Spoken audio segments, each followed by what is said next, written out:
And it's clearly expressing the driving forces of economy that at the time, right after the recession, were looked as energy, force, strength. Even though we had many early warnings in relation to the side effects and the negative outcomes of this, at the time we were pushing forward. And these two pictures clearly show what's going on here. And they're very interesting because they express the way we still think. They express the faith in progress, the faith in development as an ongoing thing that will never stop. It expresses the faith we have in change, and we still keep up to this ideology. So in a way, this is reflecting what's inside most of us, or should I say all of us. Well, I went on with my walk, and I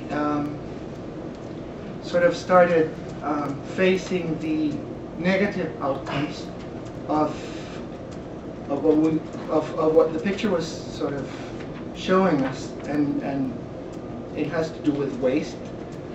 Not just this waste, but it's very amazing that you walk out the streets at night, in front of every place of consumption you see this huge amount of rubbish, night after night after night, as if we were living in an endless space where all that could be stuck for years and years without us having the impact. And it's very absurd because we all walk through it and we don't care. We won't care until it reaches our doorstep, but then it'll probably be too far. Emptiness, sort of what the marketplace is showing us or giving us.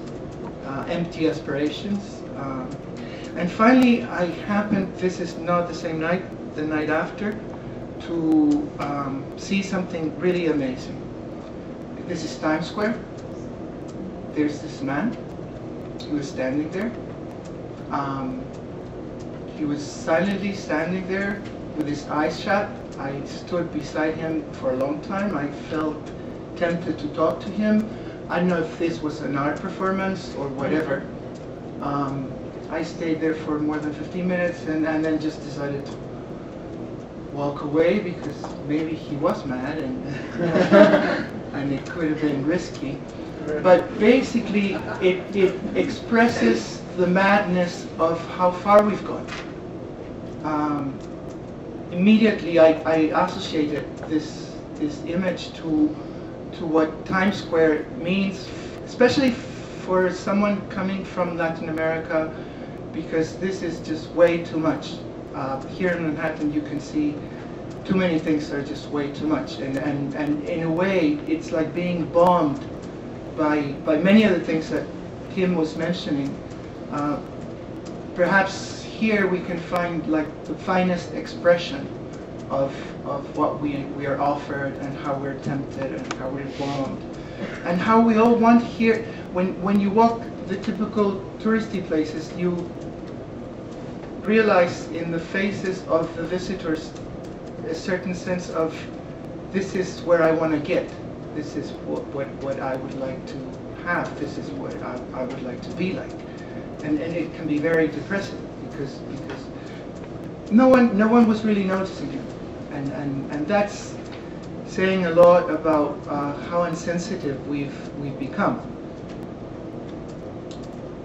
This is practically a bit more than 80 years after the paintings I showed you before, and clearly we cannot look away from the negative outcomes that are shown to us all over the place. And from this picture I'd like to jump into another picture, which is from the late 50s, and this is an autoportrait from Frida Kahlo, and it's called Autoportrait in the Frontier Line with the US. And in a very interesting way, it expresses, it still expresses what's going on in the developing world.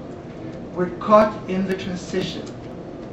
I've heard many times that in the speech that comes from the developed world, this is not taken into account. That there's a massive amount of people that are still living in a different style life, in a different way. And of course they're all driven to pass the frontier. But we're still, most of the world are still in a transition. And talking about decoupling, here there is a huge opportunity, not on the developed world, but on the developing world. We need to make developing governments realize there's no way they can continue following the path of the development that was labeled during the 50s, which is basically the way most of our developing countries are moving. And I would like to sort of finish with kind of a long quote by a fantastic art critic called Susie Gablik that expresses mainly the message of what I wanted to give to you, and I will try to read it as best and as fast as I can. The environment is merely a reflection of what is in us.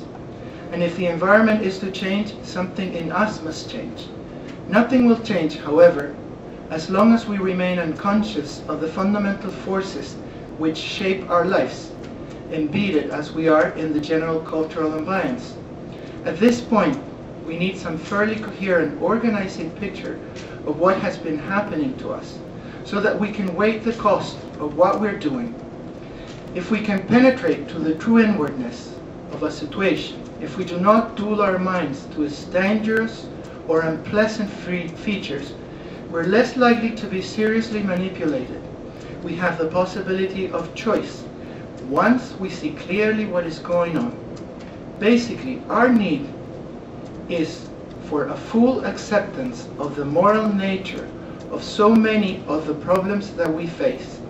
Then, perhaps, we can find a way to pass through these conditions and transcend them, like Edgar Allan Poe's sailor, who was able, by careful observation as he sank into the maelstrom, to understand the nature of the vortex, and thus could be carried upon the same spiral that sucked him down.